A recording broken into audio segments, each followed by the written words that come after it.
The party was flawless. Crystal glasses, white orchids, 60 guests, who smelled like old money and new ambition. It looked like a celebration. It was an execution, and the target, a 67-year-old retired school principal who had spent 42 years teaching other people's children how to stand tall, was about to be cut down to nothing in front of every person in that room by the one family he had given everything to protect. I had driven 2 hours to be there. 2 hours on the interstate from Savannah to Charleston with the windows cracked and the radio off, because silence had become my preferred company in the 16 months since my wife passed. I had pressed my best blazer, the Navy 1B gave me for our 35th wedding anniversary, the one she picked out at that little shop on Broughton Street and presented to me over dinner with the quiet satisfaction of a woman who understood her husband better than he understood himself. I had wrapped a gift, a set of leather-bound classics with my son's name embossed on the spine, because Ethan once told me he missed reading the way he used to before the restaurant consumed every hour he had.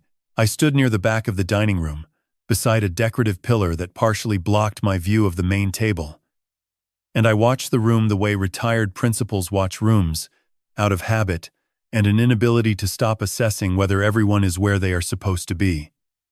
The restaurant was beautiful. High ceilings, exposed brick, a bar that ran the length of the far wall, with bottles arranged like a cathedral of amber light. This was the restaurant my son had dreamed of opening. This was the restaurant I had mortgaged my home to help build. $125,000, pulled from the equity of the Victorian house on East Charlton Street that B and I had called home for 35 years. Grayson Beaumont, my daughter-in-law's father, held court at the center table.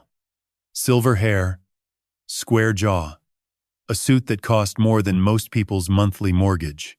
He had the posture of a man who had never once entered a room wondering whether he belonged there. People leaned toward him when he spoke. They laughed before he finished his sentences. He held a glass of bourbon with the confidence of someone who understood that wealth, at a certain volume, becomes its own gravity. Camille intercepted me before I had taken 10 steps past the entrance. She appeared from my left, blonde hair pinned up, dressed the color of deep winter, and kissed the air beside my cheek with a warmth so precisely measured that it contained nothing real. "Walter, you made it," she said, and gestured toward the back corner. "We had to squeeze you in at the last minute, but you will have a lovely view of the kitchen." She smiled when she said it, the kind of smile that does not include you but informs you of your position. I passed the hallway on my way to the corner and stopped. There on the wall, in a simple dark frame among a collection the restaurant called its Wall of Gratitude, was a photograph of B. Taken the summer Ethan turned 30, in the backyard of our Savannah house. She was laughing at something beyond the camera's reach, her hands raised, her eyes bright, with the particular delight of a woman who had just surprised herself. I stood in front of it for longer than I should have. Then Phyllis appeared at my elbow. She had driven up from Savannah separately, insisting she would not let me attend alone. She leaned close and whispered that she had seen Lorraine whispering to Camille in the kitchen not 5 minutes ago, and that neither of them looked like they were discussing the menu. The lights dimmed. Camille stepped up to the microphone near the stone fireplace and stood there the way certain women stand in rooms they have decided belong to them. Not nervous, not uncertain, fully present, as if the spotlight were simply returning to its rightful owner. She began warmly, thanked the guests, made a light remark about Ethan entering the distinguished side of his 30s, and let the laughter settle. Then, she turned toward her father's table. "I want to take a moment to recognize the person who made all of this possible," she said, extending one hand toward Grayson. "My father has given Ethan and me everything. This restaurant, this life, this celebration tonight. Daddy, everything we have is because of you." The applause was warm. Grayson raised his glass. I clapped along, because I had not yet understood what was coming. "And of course," she continued, "I should also mention my father-in-law, Walter." She paused. The pause lasted one beat too long. Walter spent his career as a school principal, built lesson plans, I am told. Very admirable work. Decades ago. Another pause, wrapped in a small private smile. As for tonight, well, Walter was not quite able to contribute to the celebration, could not manage the birthday cake even. But we invited him anyway, because that is what family does, right? She laughed. Light and clean, as if she had said something charming. Several guests laughed with her. The reflexive laughter of people who are not sure whether they are witnessing a joke or something else, and choose the safer interpretation. The blood left my face so quickly, the room tilted at its edges. Phyllis gripped my forearm.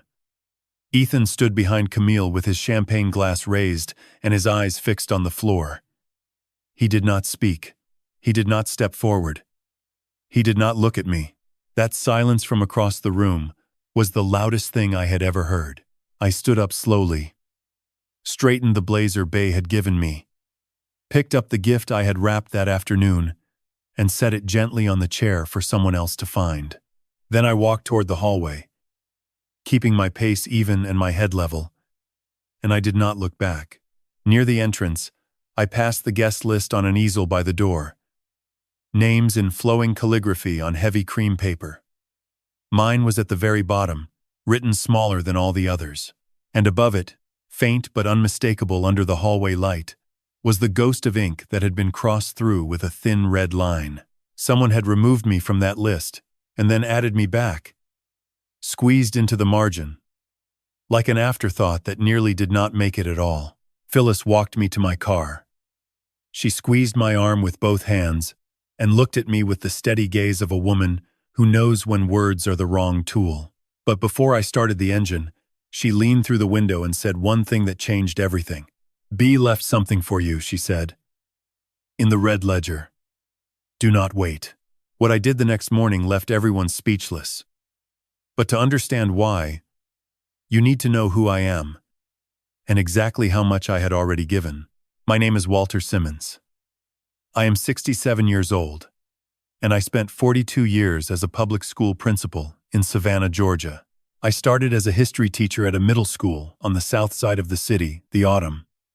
I turned 25, and by the time I retired 4 decades later, I had served as principal of 3 different schools, overseen more than 9,000 students, and written more recommendation letters than I could ever count.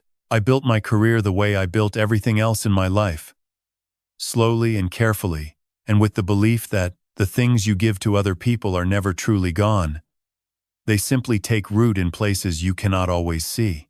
I live alone now in a Victorian house on East Charlton Street, in the historic district of Savannah. It is a modest house by any measure. 2 stories with a wraparound porch and a garden out back that B tended with the same quiet discipline she brought to everything she touched. B was my wife for 38 years. Beatrice Ann Simmons. She taught 4th grade for 12 of those years before becoming the school treasurer, a position she held for 2 decades with the meticulous attention of a woman who believed that every dollar entrusted to her care deserved to be accounted for down to the last cent. She kept records the way other people keep faith, consistently, precisely, and with the understanding that the day would come when documentation mattered more than memory. She passed 16 months ago. Pancreatic cancer. The diagnosis came in March and she was gone by September, and the speed of it was the thing I was least prepared for. Because Bea had always been the kind of person who took her time with everything, and I suppose I expected the illness to extend her the same courtesy. It did not. I have lived alone since then in the house we shared, drinking my coffee each morning at the kitchen table where we drank it together for 35 years. Tending the garden she planted, watering the oak tree she put in the front yard this spring. Ethan graduated high school. The silence of a house that was once full is a specific kind of silence. It does not press on you the way grief does in the early months. It settles. The way sediment settles at the bottom of still water until it becomes the medium you move through, rather than the weight you carry. It was a Tuesday morning, 3 weeks before the party, when the invitation arrived. I had been out front trimming the lower branches of B's oak tree, and my hands were still dusty from the bark when I came inside and found it on the kitchen counter between a utility bill and a seed catalog. The envelope was thick and cream-colored, the kind Camille always insisted on for anything that might be photographed. Inside was an invitation to my son Ethan's 39th birthday celebration to be held at the restaurant in Charleston. 2 weeks from Saturday. 39 years. I stood in my kitchen holding the card and felt the quiet swell of pride that I think only fathers truly understand. The particular satisfaction of watching the child you raised reach a marker that once seemed impossibly far away. I had driven Ethan to his first day of college in a borrowed truck with his boxes stacked in the bed and a chest full of things I could not say out loud. I had sat in the audience at his graduation and clapped until my palms ached. I had wired $125,000 from my home equity without hesitation when he called 3 years ago to tell me he had found the perfect location for the restaurant but was short on the down payment because that was what fathers did. Or at least that was what I believed fatherhood required of me. But then I looked more carefully at the card, and something snagged at the back of my mind. My name, Walter Simmons, had been written in a different hand than the rest of the text. The main printing was done in the same flowing script that filled the card, clean and deliberate. My name, however, was pressed into the lower corner of the interior in a slightly smaller hand. The kind of addition you make when you have forgotten someone and are trying not to let it show. I turned the envelope over twice, telling myself I was imagining things, that I was reading too much into the curve of a few letters. I set it on the counter next to the phone and went to wash my hands. B would have known immediately. She had a gift for reading between the lines of things, for sensing the temperature of a situation before anyone else in the room noticed the weather changing. She told me once, not long before the diagnosis, that there was something about Camille she could not quite name. Not anything she could point at directly, she said. More like standing in a room and feeling a draft without being able to find the open window. I had brushed her off the way I always did when her instincts ran ahead of my logic. Camille was ambitious, I told myself. Driven. A product of the Beaumont family. Old Charleston money. High expectations. I believed that with the stubborn confidence of a man who prefers spreadsheets to feelings. I wish I had listened. I called Ethan that afternoon to confirm I had received the invitation. He sounded rushed, distracted, the way he always sounded when Camille was nearby.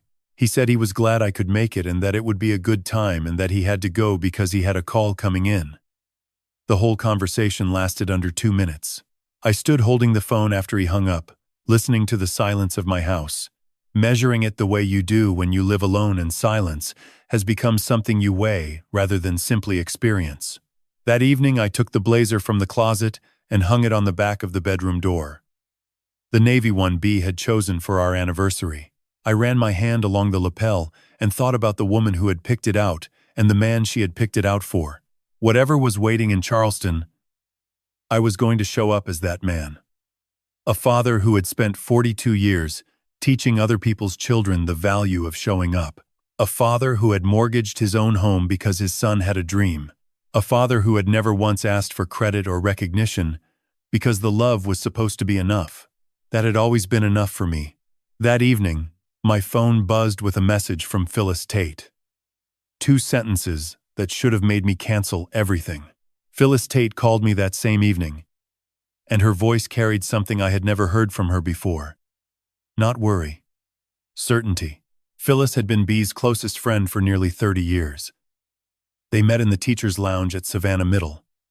The autumn B started as school treasurer, and within a month they had developed the kind of friendship that exists between women who recognize in each other a shared understanding of how the world actually works beneath its polite surface. Phyllis taught 8th grade English for 26 years before retiring, and she had spent the years since volunteering with a legal advocacy organization for elderly residents in Chatham County, the kind of work that put her in regular contact with people whose trust had been exploited by the people closest to them.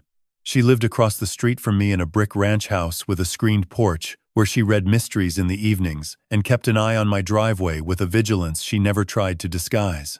She told me she had attended a charity fundraiser in Charleston the previous weekend. A garden party at one of the historic estates. the kind of event where the Beaumont name appeared on the program in large print. She had been standing near the bar when she overheard Lorraine Beaumont, Camille's mother, speaking to Camille at the edge of a conversation clearly not meant to be heard. Phyllis could not tell me exactly what was being planned. She only said she had caught a phrase that made her stomach turn. Everyone will finally understand who really supports this family. And the way Camille had smiled when Lorraine said it, Phyllis told me, was the smile of someone being coached. She paused, and when she spoke again, her voice had dropped to the register she used when she wanted me to hear something not as information but as instruction. B would have told you not to go, she said. And B was never wrong about people. I thanked her. I told her I appreciated the warning. And I spent the next 2 weeks telling myself that whatever was coming, I could handle it. I was 67 years old. I had buried a wife, survived a recession, and once talked a janitor off a gymnasium roof during a thunderstorm in my 3rd year as principal. I could manage a dinner party. I pressed the blazer and hung it on the bedroom door. I wrapped Ethan's gift at the kitchen table with the same brown paper I had used for years, because Bea always said the gift mattered more than the wrapping, and I had never found a reason to argue with her about that, or about most things. The drive to Charleston on the evening of the party took just under 2 hours on Interstate 95, and I remember the way the landscape shifted as I crossed the state line into South Carolina. The marshes opened wide on both sides of the highway, the light turning amber and low across the water, and I thought about the money, not the total. Not the figure I would later calculate at my kitchen table in the middle of the night, but the individual moments. The phone call 3 years ago when Ethan told me he had found the perfect location for his restaurant but was $125,000 short on the down payment, and I signed the mortgage papers without hesitation. The renovation costs that followed, $28,000 across 4 months for a kitchen expansion, Camille described as essential. The purchase of her SUV, $18,500 wired to the dealership when the financing fell through. A business bridge loan of $15,000 requested urgently by Ethan with the promise of repayment within 60 days, which had now been outstanding for 14 months. Credit card balances cleared on separate occasions, totaling $12,000. Each one had felt like the right thing to do at the time. Each one had been given freely, without a contract, without a deadline, without anything beyond the belief that a father's investment in his son's future would be remembered. The way important things between people who love each other are always remembered, not out of obligation, out of gratitude and grace. The neighborhoods grew quieter as I approached Charleston's historic district. The houses wider, the lawns more deliberate, the hedges trimmed with a precision that announced money without having to say a word. I had been to Ethan's restaurant many times over the past 3 years, and I had never quite stopped feeling like a visitor. I arrived just before 7. The parking lot was filled with the kind of vehicles that do not need to announce their value because their silence does it for them. I parked at the far end, took the gift from the passenger seat, and walked to the entrance carrying it against my chest. A young woman I did not recognize opened the door and gestured me inside with a practiced smile that told me she had been hired for the evening. The dining room was luminous. Champagne flutes caught the chandelier light and threw small bright shapes across the ceiling. 60 guests moved through the room in the unhurried way of people who are comfortable in expensive spaces. And there was Grayson. Center table, bourbon in hand. The room had already organized itself around him, the way rooms always did. And I understood my position in that arrangement before Camille ever said a word. She appeared and guided me to the back corner. The table sat half behind the decorative pillar, near the kitchen door, where the clatter of plates leaked through every few seconds. I thanked her, because that was what I had always done. On my way to the corner, I stopped in the hallway and stood in front of Bay's photograph on the wall of gratitude. Her eyes bright, her hands raised, her laughter frozen in a frame that could not hold what it meant to me. Phyllis found me there. She had arrived minutes before, and she leaned close, her voice barely above a breath. "Watch Lorraine tonight," she said.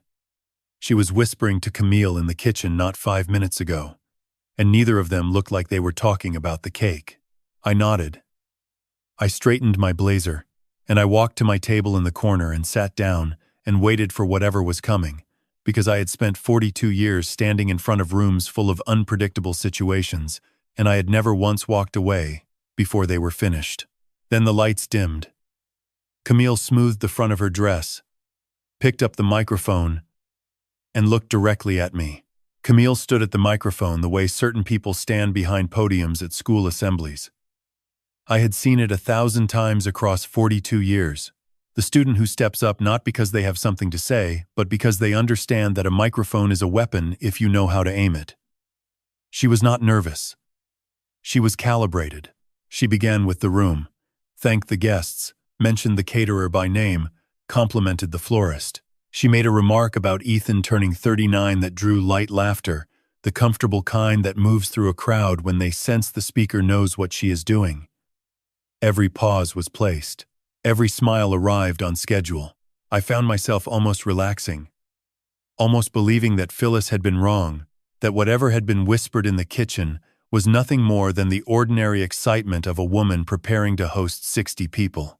Then she turned toward her father's table, and the temperature of her voice shifted by exactly 1 degree. "I want to take a moment," she said, "to recognize the person who truly made all of this possible." She extended her hand toward Grayson, with the grace of someone unveiling a portrait. "My father, Grayson Beaumont. The man who built everything you see in this room. The man who gave Ethan and me the life we live. This restaurant. This home. This celebration. Daddy, everything we have is because of your generosity." The applause came immediately. Grayson raised his bourbon with the rehearsed modesty of a man who enjoys being thanked publicly and has learned to receive it like a coat placed on his shoulders. Several guests leaned over to shake his hand. Someone near the bar said, "Here, here," and the phrase rippled outward like a stone dropped into still water. I clapped because it was the natural thing to do, and because the part of me that still believed in the architecture of family told me that a daughter praising her father was not an act of war. Then Camille let the applause die. She looked down at the microphone for just a moment, the way a marksman checks the sight before the second shot. And when she raised her eyes, she found me. I know she found me because the smile changed. Not dramatically, not in a way anyone else would have noticed. But I noticed. The way you notice a crack in a wall you have been watching for months. "And of course," she said, her voice carrying a new lightness that had teeth beneath it, "I should mention my father-in-law, Walter. He spent his career as a school principal, built lesson plans, I am told. Very admirable work. Decades ago." She paused. The pause was surgical.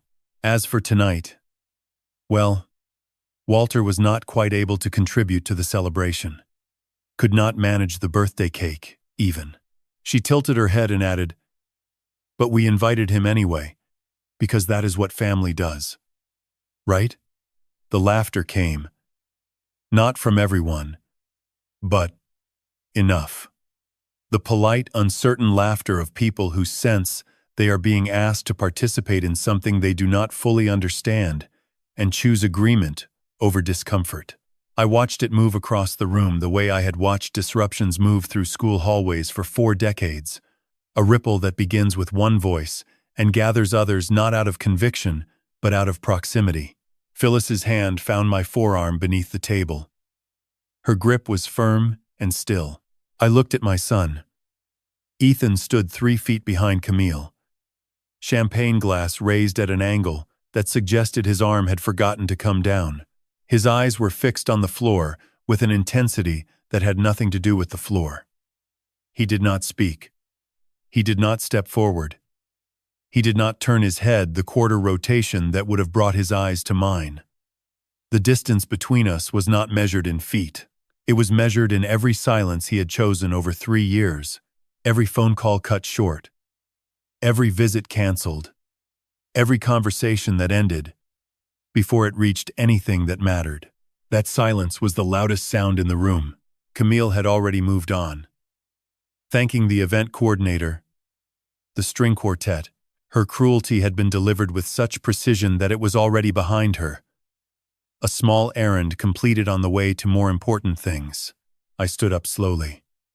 The way you stand at the end of a long meeting, when you have already made your decision, and the only thing left is to leave with your dignity undamaged. I straightened my blazer. I picked up the leather-bound books I had wrapped for my son and set them on the chair beside me. For someone else to find, or for no one to find. I walked toward the hallway. My pace was even. My head was level. I did not look back, because looking back is what you do when you are uncertain, and I was not uncertain. I was something I did not yet have a name for, something that felt like the ground shifting beneath a building I had spent decades believing was sound. At the entrance, I passed the guest list on the easel, the names in flowing calligraphy on cream paper. Mine was at the bottom, smaller than the rest, squeezed into the margin. Above my name, visible under the hallway light, was a faint line of red ink, drawn through letters that had been there before and removed. I had been erased from this list and penciled back in. An afterthought added to the margin of an evening, planned down to the seating chart. Phyllis caught me at the car. She held my arm with both hands and stood beside me while the muffled sound of the party continued behind the restaurant's stone walls. She did not tell me it was going to be all right, because Phyllis had never insulted me with false comfort. She leaned close. "B left something for you," she said. "In the red ledger. The one in her desk. She told me about it the month before she passed, and she made me promise not to mention it unless things got bad enough." Her eyes held mine. "Walter, things are bad enough." I drove the 2 hours back to Savannah in a darkness so complete that the headlights felt like the only real thing left. I did not turn on the radio. I pulled into my driveway and sat behind the wheel for a long time, looking at the dark windows of the house I had mortgaged for a son who could not look at me while his wife dismantled me in front of 60 people. Then I went inside. I did not turn on the main lights. I walked through the front room and down the hallway and stopped at B's desk, the small writing table she kept near the window in our bedroom.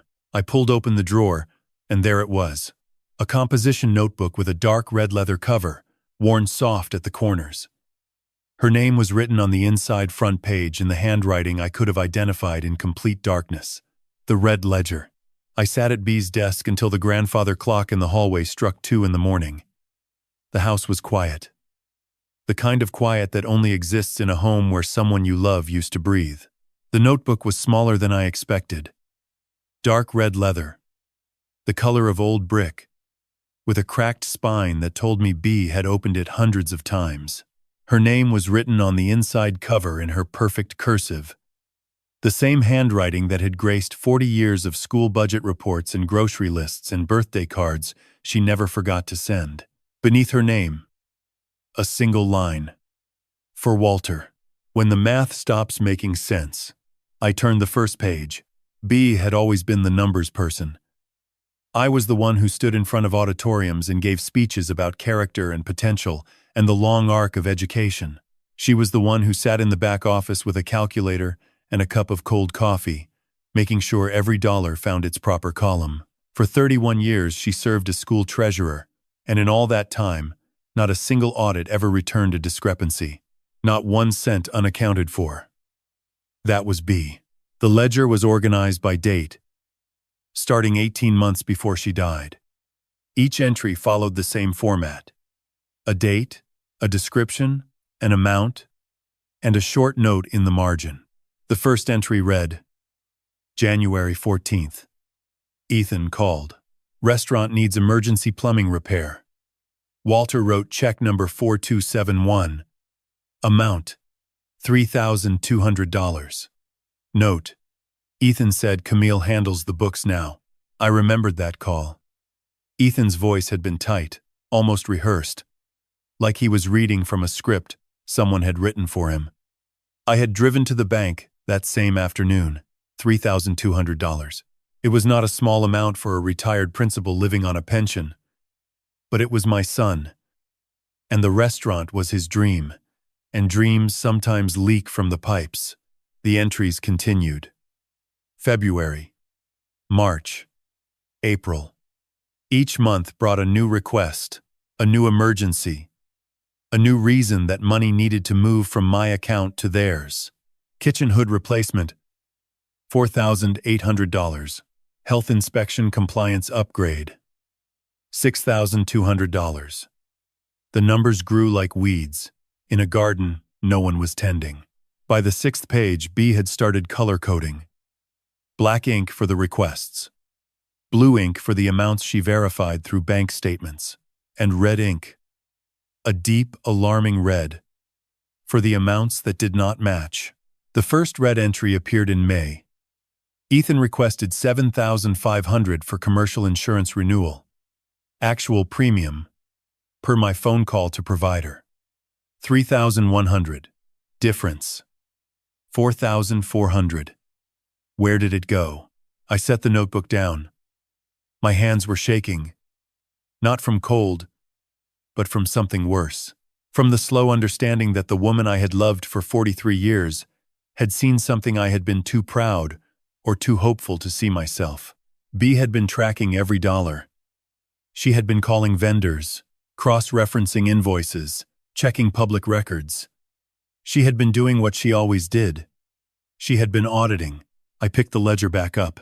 The entries accelerated through the summer months. July brought a request for $15,000, described as a bridge loan for a liquor license transfer. B's note in red ink. No transfer filed with South Carolina Department of Revenue. Called twice. No record. August. $12,000 for what Ethan called a contractor deposit on the outdoor patio expansion. B's note. Contractor's business license expired in 2019. Address listed is a vacant lot on King Street. By September, B had created a summary page. I stared at it the way you stare at a doctor's report when the words are clear, but your mind refuses to accept them. She had listed every payment I had made to Ethan over the previous 3 years, organized into 2 columns. The left column was labeled Requested Amount. The right column was labeled Verified Expense. At the bottom, she had drawn a single line and written the totals. Requested, $198,500. Verified, $87,300. The difference was $111,200. $111,200 that had left my accounts, passed through my son's hands, and disappeared into something that was not a restaurant, not a repair, not an emergency. Beneath the totals, B had written one more line in her careful hand. Walter does not see it yet. He loves too much to count. But the ledger does not lie. The ledger never lies. I closed the notebook and pressed it against my chest, the way you hold something precious that has also just wounded you. The kitchen faucet dripped. The refrigerator hummed. Somewhere outside, a car passed slowly down East Charlton Street, its headlights sweeping across the ceiling, like a searchlight looking for something lost. $111,200. I thought about the mortgage I had taken on this house. The house B and I had bought in 1989 with a down payment we saved for 7 years. I thought about the equity I had pulled from these walls. From the porch where she used to grade papers. From the bedroom where she had whispered to me during her last weeks that she was sorry she could not stay longer. I had turned our home into a loan, and I had handed that loan to my son, and my son had handed it to someone else. I opened the ledger one more time. On the last page, B had paper-clipped a single receipt. It was from a Delaware limited liability company I had never heard of, dated the previous August, for a payment of $15,000. The company name was Beaumont Holdings, LLC. Beaumont. I said the name out loud in the empty kitchen. It tasted like something metallic, like biting down on a coin you thought was chocolate. I did not sleep that night. Instead, I picked up my phone and scrolled through my contacts until I found a name I had not called in 11 years. Marcus Webb. Class of 1994. Constitutional Law. Georgetown. Now a practicing attorney in Charleston, South Carolina. I typed 3 words into a text message. Marcus. I need help. The reply came in less than 4 minutes. "Tell me everything, Mr. Simmons." Marcus Webb arrived at my front door at 7:15 the next morning. I had not seen him in 11 years, not since the alumni dinner where he had thanked me in front of 200 people for writing the recommendation letter that got him into Georgetown. He had been 17 then. A lanky kid from the East Side.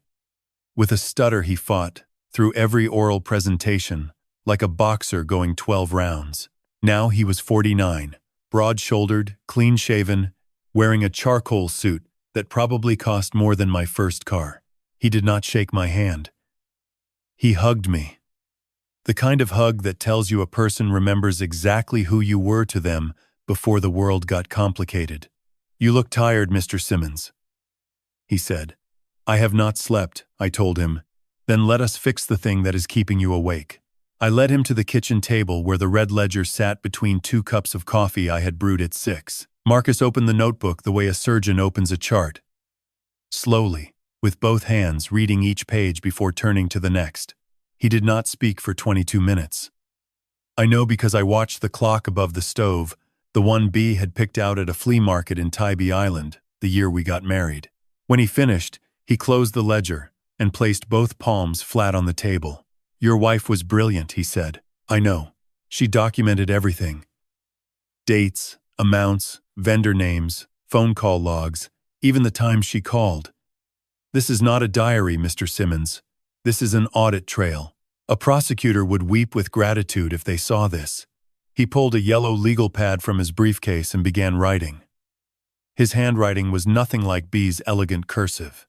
It was the handwriting of a man who had spent 25 years turning arguments into architecture. Every letter pressed hard into the page like a nail driven with purpose. "Here is what I see," Marcus said. "Over a 36-month period, you transferred $198,500 to your son Ethan, primarily through personal checks and 2 wire transfers. Your wife verified $87,300 in legitimate business expenses. That leaves $111,200 unaccounted for." He tapped the page with his pen. "But it is worse than that. Look here." He turned to Bia's last entry. The receipt paper clipped to the final page. "Beaumont Holdings, LLC. Registered in Delaware. Your wife found this receipt in a jacket Ethan left at your house last August. $15,000. Paid to a company that shares the surname of your daughter-in-law's family."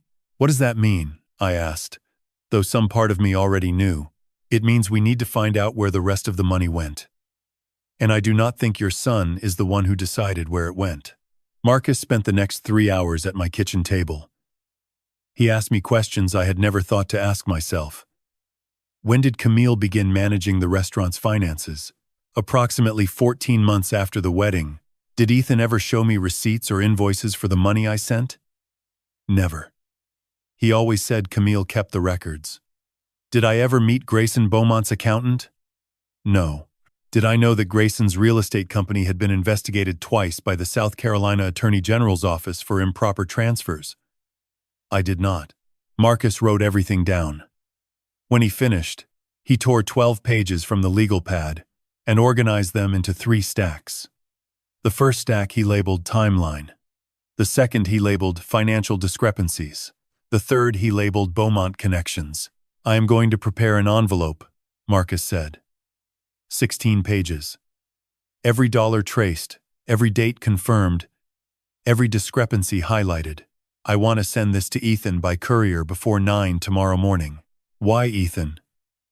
I asked. "Why not go directly to the authorities?" Marcus leaned back in his chair and studied me with the same expression I used to see on his face when he was 18 and working through a problem he was not sure he could solve. "Because your son deserves the chance to see what you see, Mr. Simmons. He deserves the chance to choose which side of this ledger he wants to stand on. If he comes to you after reading it, then we know he did not understand what was happening. If he does not come, or if he warns the Beaumonts, then we know something else entirely." I thought about that for a long time. The kitchen was warm. Sunlight had moved across the floor while we talked, creeping from the doorway to the table leg to the edge of B's old chair, the one I still could not bring myself to move. "Send it," I said. Marcus nodded. He gathered the legal pad, the photocopies he had made of every page in the red ledger, and the original Delaware receipt. He placed everything into a large manila envelope and wrote Ethan's name on the front in those heavy, deliberate letters. "I will have it couriered to the restaurant before 9 in the morning," he said. "Standard delivery confirmation with signature required." Once he signs, the clock starts. "What clock?" I asked. "The clock that tells us who your son really is." He placed one hand on my shoulder as he stood. His grip was firm. The grip of a man who had learned that sometimes the most important thing a lawyer can do is simply stand next to someone who is afraid. "Mr. Simmons," he said from the doorway. "When I was in your 11th grade civics class, you taught us that the Constitution is just a piece of paper until someone is willing to defend it. You said that the words do not protect themselves." He paused. "Neither do families." I locked the door behind him and stood in the hallway for a long time. The red ledger was still on the table. The coffee had gone cold. The sunlight had reached Bee's chair now, warming the worn fabric where she used to sit every morning with her calculator and her lists. I picked up the ledger and held it against my chest again. Somewhere in Charleston, an envelope was being prepared. 16 pages. Every dollar accounted for. Every question sharpened to a point. By 9 the next morning, my son would hold in his hands the same truth his mother had spent her final months assembling, and then I would learn whether the boy I raised understood that some debts are not measured in dollars. They are measured in loyalty. The courier confirmation arrived at 9:14 in the morning. Marcus forwarded it to my phone with a single line. "Delivered.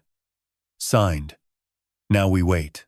I sat on the porch with a glass of water I did not drink and watched the Spanish moss sway in the live oaks along East Charlton Street. Savannah in the early morning has a way of making everything feel slow and ancient, as if the city itself is holding its breath between one century and the next. I wished I could hold mine that long. Ethan did not call by noon. He did not call by 3. By 5 in the afternoon, the shadows had stretched across the yard, and I had memorized every crack in the porch railing.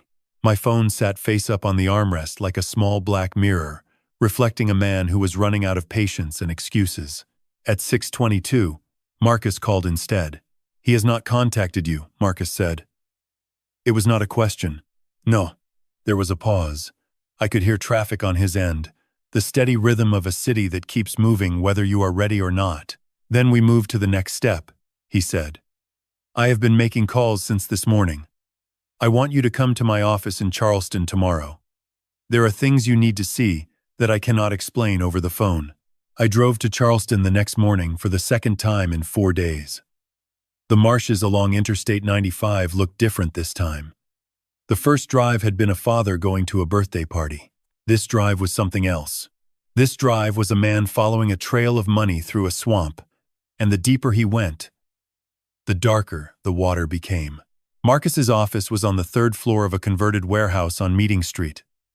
The kind of building where exposed brick and tall windows make you feel like serious things happen inside. His paralegal, a young woman named Dana, with reading glasses pushed up on her forehead, had spread documents across a conference table that could seat 12. Only 3 chairs were occupied. Marcus, Dana, and me. "Let me walk you through what we found," Marcus said. He stood at the head of the table and pointed to the first stack of papers. "Start with the $15,000 payment to Beaumont Holdings, LLC. The one your wife found the receipt for." I nodded. That receipt had kept me awake for 2 nights. Beaumont Holdings was incorporated in Delaware in 2018. The registered agent is a corporate services company in Wilmington. No physical office, no employees, no website. The sole member listed on the formation documents is Lorraine Beaumont. "Camille's mother," I said. "Correct." Now, Delaware does not require LLCs to disclose their financials publicly. But South Carolina does require certain filings when a Delaware entity conducts business within the state. We pulled those filings yesterday. He slid a page across the table. Beaumont Holdings reported receiving $58,000 in transfers over a 20-month period. The source of those transfers is listed as a Charleston-based restaurant operating account. Ethan's restaurant, I said. Ethan's restaurant, Marcus confirmed. But here is what matters. The restaurant's operating account is jointly held by Ethan Simmons and Camille Beaumont Simmons. Camille has been the sole signatory on outgoing transfers since she was added to the account 19 months ago. Dana handed me a printout. It was a spreadsheet of transactions, each one highlighted in yellow. I counted them. 14 separate transfers over 20 months, ranging from $2,000 to $8,500 each, all flowing from the restaurant account to Beaumont Holdings. $58,000, I said. The number felt heavy, like a stone I had been carrying without knowing it was in my pocket. That accounts for roughly half of your missing $111,000, Marcus said. But we are not finished. He moved to the second stack. Remember the $15,000 bridge loan Ethan requested for a liquor license transfer? The one your wife flagged because no transfer was ever filed with the South Carolina Department of Revenue? Yes. We traced that $15,000. It did not go to any licensing authority. It was deposited into a personal savings account held solely by Camille Beaumont Simmons at a bank branch in Mount Pleasant. From that account, $9,800 was transferred 3 days later to a second entity called Low Country Development Partners, LLC. Another shell company? I asked. Not exactly. Low Country Development Partners is a real company. It develops residential properties in the Charleston metro area. Its managing partner is Grayson Beaumont. The room was quiet for a moment. Dana adjusted her glasses. Marcus stood very still, the way a teacher stands when he has just written the answer on the board and is waiting for the class to understand it. So the money I gave my son, I said slowly, went from my savings to Ethan's restaurant to Camille's personal account to her father's real estate company. That is one of the trails, Marcus said. There are others. The $12,000 you sent for credit card debt? $8,000 of that went to a Beaumont Holdings subsidiary that manages commercial leasing. The $18,500 for the SUV, we confirmed the purchase price was $11,200. The remaining $7,300 was transferred to the same Mount Pleasant savings account. He placed a single sheet of paper in front of me. It was a summary, clean and precise, the kind of document B would have appreciated. Every dollar I had sent, where it actually went, how much was legitimate, and how much had been redirected. The totals at the bottom were printed in bold.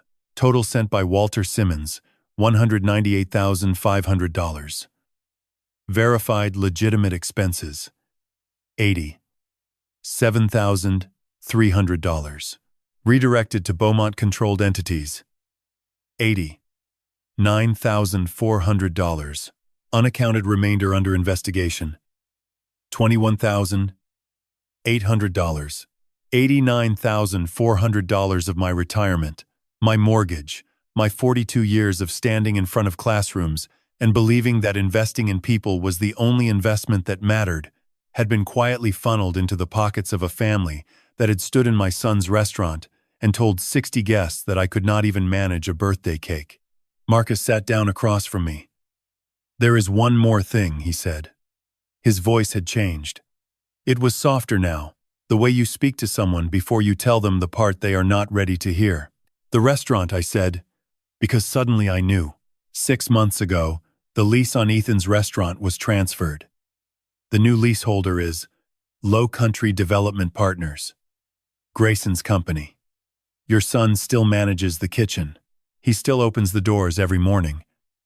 But he no longer holds the lease. Camille signed the transfer documents. I looked at the window.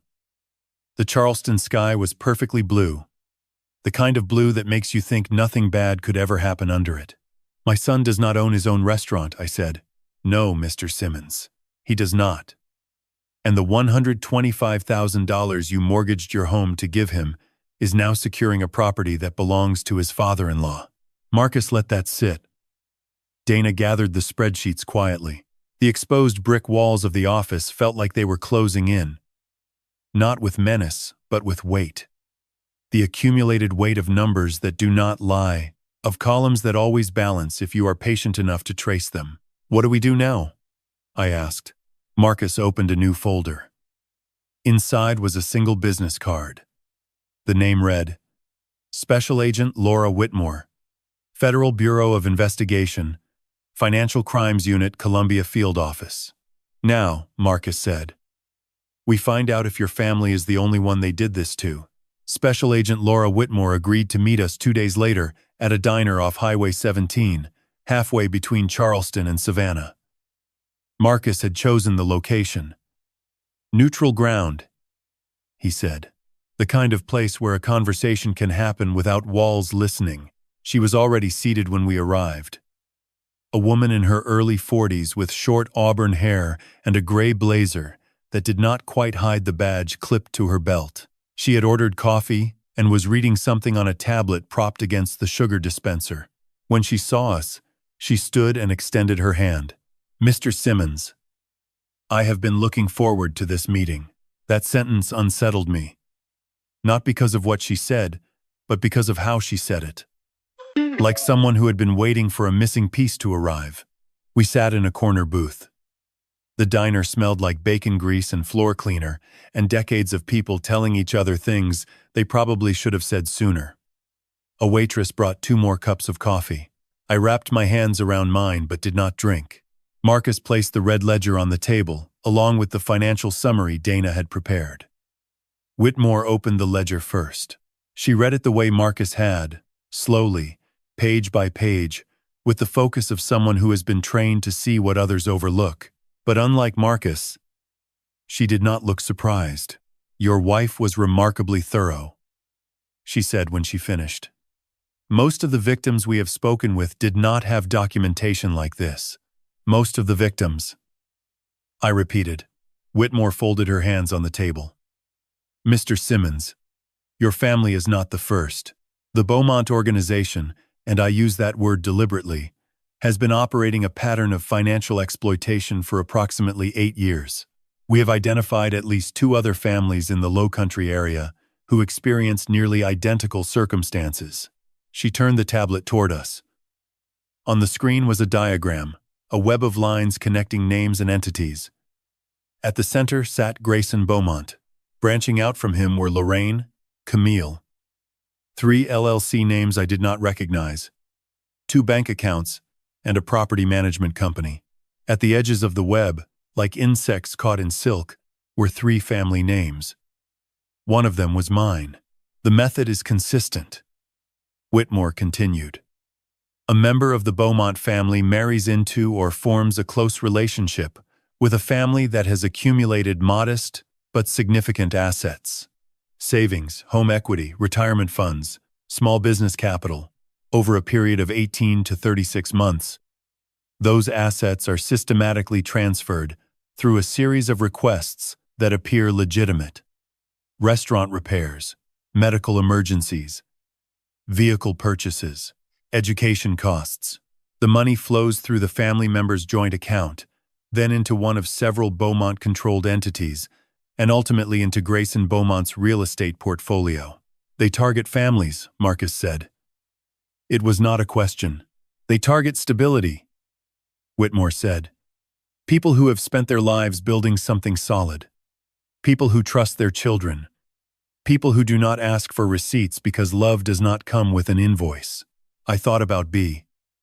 About her sitting at the kitchen table with her calculator, calling vendors, checking license numbers, writing in her red ink. She had seen it. She had seen all of it, and she had been too sick by then to fight it herself, so she had built the weapon and left it in a drawer for me to find when I was ready. What about my son? I asked. My voice was steady, but the words felt like they had sharp edges. Did Ethan know? Whitmore paused. She looked at Marcus, then back at me. In the 2 previous cases, the family member who married into the target family was fully aware of the scheme.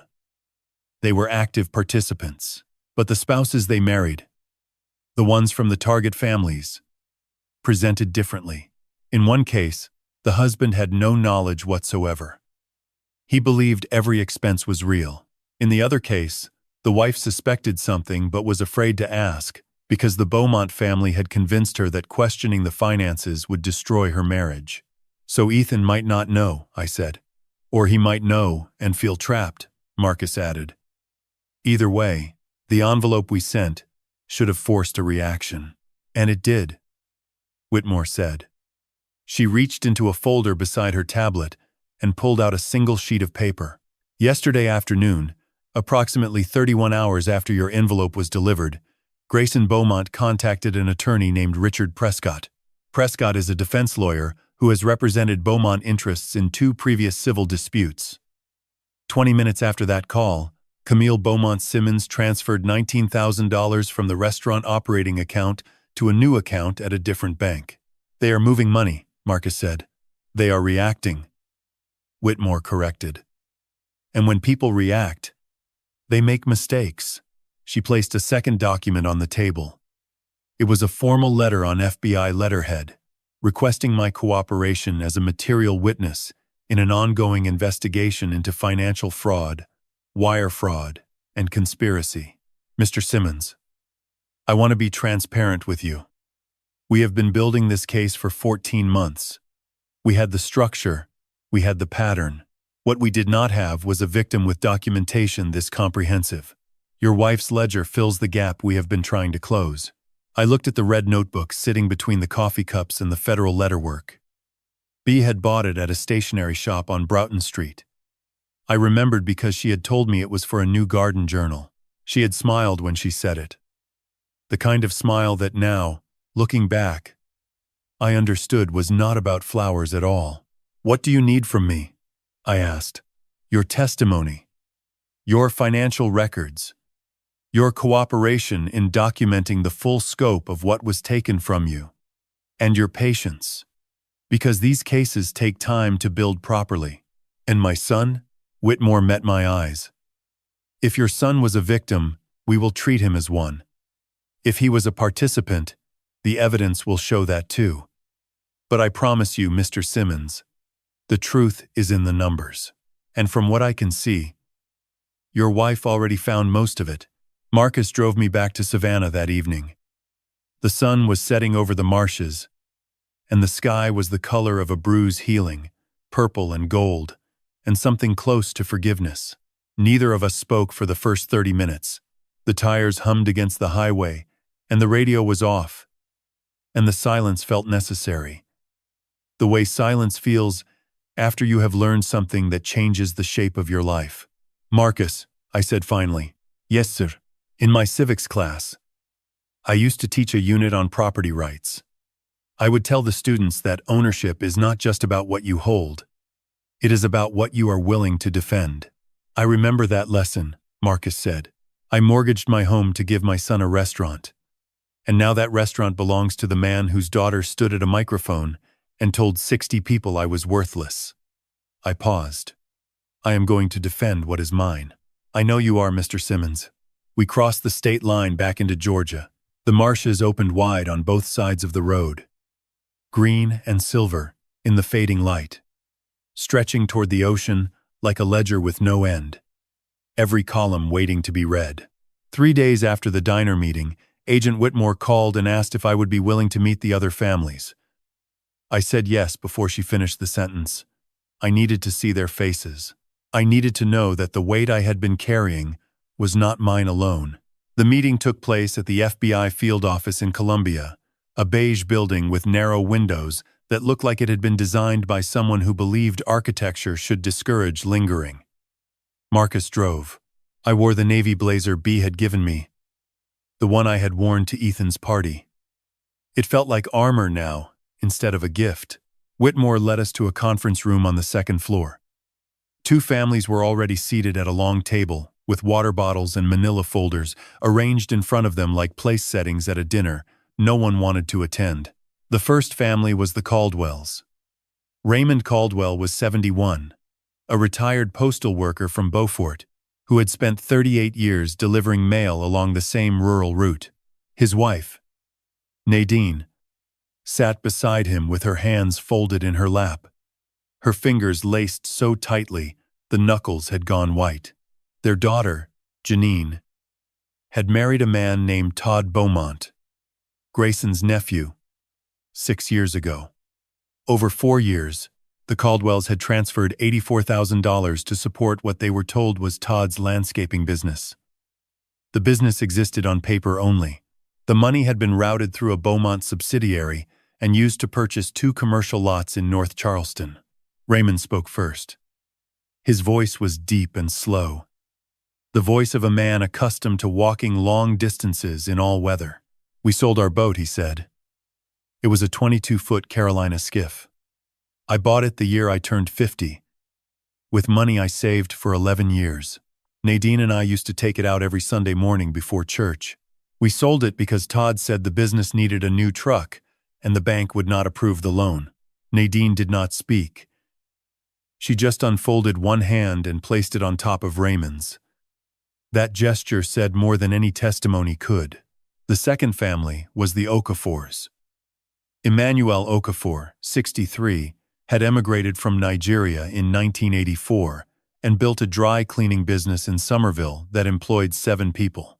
His son, Chidi, had dated and eventually moved in with Grayson's youngest sister, Annette Beaumont, 4 years ago. Over 30 months, Emmanuel had invested $67,000 into what Annette described as a joint laundry equipment venture. The venture did not exist. The money had been funneled through Beaumont Holdings into Grayson's real estate fund. Emmanuel sat straight in his chair with the posture of a man who had taught himself to take up space in rooms that did not always welcome him. When he spoke, his accent carried the rhythm of 2 continents.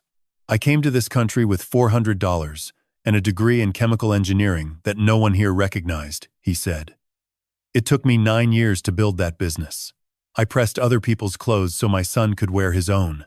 And now I learned that the money I gave to help him build a future was stolen by people who smiled at me across the dinner table every Thanksgiving." Whitmore let the silence hold. She understood, I think, that some truths need room to breathe before you can put them in a file. Then she stood and walked to a whiteboard that had been covered with a cloth. She pulled the cloth away. Underneath was a timeline, handwritten in blue marker, stretching from left to right across the entire board. "This is the Beaumont operation as we currently understand it," she said. "It begins approximately 8 years ago with the incorporation of the first shell entity in Delaware. Over that period, we have documented a total of $239,400 extracted from the Caldwell family, the Okafor family, and the Simmons family combined." She pointed to each section of the timeline as she spoke. Phase 1. Identification. The Beaumonts identify families with stable, modest wealth, home equity, savings accounts, small business revenue, retirement funds. They look for people who have built something real over decades of work. Phase 2. Integration. A Beaumont family member enters into a romantic relationship with someone from the target family. Marriage, or cohabitation, follows within 12 to 24 months. Phase 3. Financial access. The Beaumont partner gradually assumes control of joint finances. Bill payments, account management, tax preparation. The target family interprets this as responsible partnership. Phase 4. Extraction. Requests for money begin. They are always framed as emergencies or investments. They are always routed through accounts the Beaumont partner controls. The money moves from the target family to the Beaumont entity network, and ultimately into Grayson Beaumont's real estate portfolio. Phase 5. Consolidation.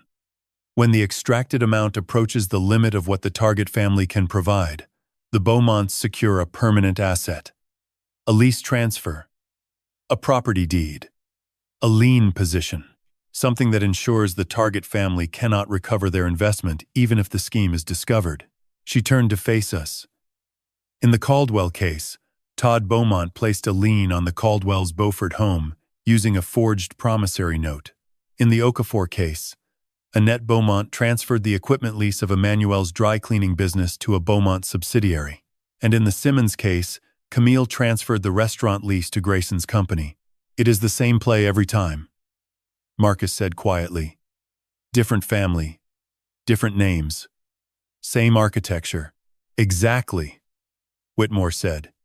And that is what makes this a pattern. Not a misunderstanding, not a family dispute, not a civil matter. This is organized financial predation. Raymond Caldwell cleared his throat. What I want to know, he said, is whether my daughter knew. Janine. Did she know what Todd was doing with our money? Whitmore hesitated. It was the same hesitation I had seen when I asked about Ethan. The pause of someone who has an answer, but understands that the answer will cost something. We are still determining the level of awareness of the non-Beaumont partners, she said carefully. In some cases, we believe they were deliberately kept uninformed. In others, there may have been partial knowledge. Raymond nodded slowly. Nadine's hand tightened on his. I looked around the table. A retired mailman, an immigrant entrepreneur, a retired school principal, 3 men who had spent their lives building things that mattered. 1 letter at a time, 1 pressed shirt at a time, 1 classroom at a time, and the same family had found each of us, studied our generosity, and turned it into a blueprint for theft. Emmanuel caught my eye across the table. He did not smile, but something passed between us. Recognition. The kind that does not need language because it lives in a place deeper than words. Mr. Simmons, Whitmore said, we would like to move forward with formal charges. But I need to tell you something first. Yesterday afternoon, Richard Prescott, Grayson Beaumont's attorney, contacted our office. He wants to arrange a meeting. He says his client is prepared to offer a financial settlement to all 3 families in exchange for non-cooperation with the investigation. How much? Marcus asked. $250,000. Divided among the 3 families. Contingent on signed non-disclosure agreements. The room went quiet. Raymond looked at Nadine. Emmanuel looked at the ceiling. I looked at the red ledger sitting in Marcus's briefcase, the one Bea had filled with her perfect handwriting while cancer ate her from the inside, the one she had hidden in a drawer so that someday, when the math stopped making sense, I would have the answer. No, I said. Raymond looked at me. Emmanuel looked at me. No, Raymond said. No, Emmanuel said. Whitmore allowed herself a small, precise smile. Then we proceed. Ethan came to Savannah on a Thursday evening, 9 days after the courier had delivered the envelope to his restaurant. I was sitting on the porch when his car pulled into the driveway. The engine cut off, but the door did not open. He sat behind the wheel for almost 4 minutes. And I let him. Some arrivals need time before they become real. When he finally stepped out, I barely recognized him. He had lost weight. His hair was uncombed. His shirt was wrinkled in a way that told me it had been slept in more than once. But what I barely recognized was something behind his eyes. The look of a man who had opened a door he could not close. He stood at the bottom of the porch steps with his hands in his pockets, the way he used to stand outside my office in high school when he had done something wrong and was waiting to see how much I already knew. Dad, he said, come sit down, Ethan. He climbed the steps slowly and sat on the top step with his back against the railing and his knees pulled up like a boy. The Spanish moss hung still in the live oaks. Somewhere down the block, a dog barked twice and then gave up. I read everything, he said. The envelope. All 16 pages. And he pressed his hands against his face. When he pulled them away, his eyes were wet, but he was not crying. He was holding it in the way men hold things in when they are afraid that if they start, the structure will collapse. I did not know, he said.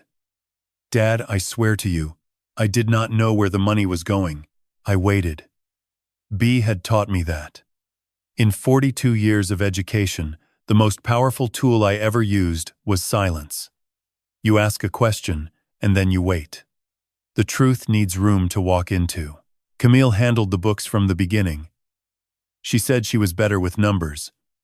She said her father's accountant could do our taxes. I let her because I was in the kitchen 14 hours a day trying to make the food good enough to keep the doors open. When did you start to wonder? I asked. About 8 months ago. I asked Camille about the quarterly profits because I wanted to reinvest in the patio expansion. She told me there were no profits. I said that was impossible because we had been full every Friday and Saturday for 6 months. She said the overhead was higher than I understood, and that her father was helping cover the gap. A car passed on East Charlton Street. Its headlights swept across the porch and moved on. Then the envelope came. Ethan said. I opened it in the office behind the kitchen during the lunch service. I read the first 3 pages and had to close the door because my hands were shaking so hard. I dropped the papers twice. Every dollar you sent me, where it actually went. The shell companies. The lease transfer. You did not know about the lease, I said. No. His voice cracked. I did not know Camille signed the lease over to her father. I thought the name on that lease was still mine. He walked to the edge of the porch and gripped the railing, looking at the yard where Bay had planted hydrangeas that still bloomed every spring. You mortgaged this house for me. $125,000. And I let someone take it from you without even noticing. You trusted your wife, I said. That is not a crime, but I should have looked. I should have asked questions. Yes, I said. You should have. He flinched at that. I did not soften it. B would not have softened it.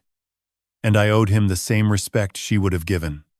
Mom knew, Ethan said quietly. She figured it out before anyone. Your mother built a record so thorough that the FBI is using it as the foundation of their case. There are at least 2 other families, Ethan. A retired mailman in Beaufort, an immigrant in Somerville. They were all targeted the same way. Ethan sat back down on the step and put his head in his hands. His shoulders shook, and the sound he made was not loud, but it was the sound of something fundamental breaking. A man realizing that the life he thought he was building had been built on someone else's blueprint. I let him cry. I did not tell him it would be all right, because I did not know if it would be. And I had made a promise to B's memory that I would stop telling comfortable lies. After a while, he wiped his face with his sleeve. What do you need me to do? He asked. Tell me everything. Every financial conversation with Camille. Every document you signed without reading. Every time something felt wrong, and you chose not to look. We talked until midnight. Ethan told me about a filing cabinet Camille kept locked, about a bank statement from Mount Pleasant she had shredded in front of him, about a document he signed thinking it was an insurance renewal. The porch light had attracted a constellation of moths, and the coffee I had brought out at 9 had gone cold in both cups. There is one more thing, Ethan said. He reached into his jacket and pulled out a folded piece of paper. I found this in the filing cabinet. Camille forgot to lock it last Tuesday. It was a document from a trust management company, dated 11 months earlier. The subject line read, Irrevocable Trust Amendment. Beneficiary, Iris Simmons, my granddaughter. They had touched my granddaughter's trust. Call Marcus, I said. My voice was calm, but my hands were not. Call him now. Marcus called back within the hour. When I told him about the trust document, the line went quiet for 6 seconds. In 25 years of practicing law, Marcus Webb had learned to measure his reactions the way a surgeon measures incisions. 6 seconds of silence from him was the equivalent of another man throwing a chair across the room. Do not touch that document again, he said. Put it in a plastic sleeve if you have one. I will be at your house by 8 in the morning. He arrived at 7:45. Ethan was still asleep on the couch in the living room, his shoes on the floor and his jacket folded under his head, like a man who had not planned to stay but could not bring himself to leave.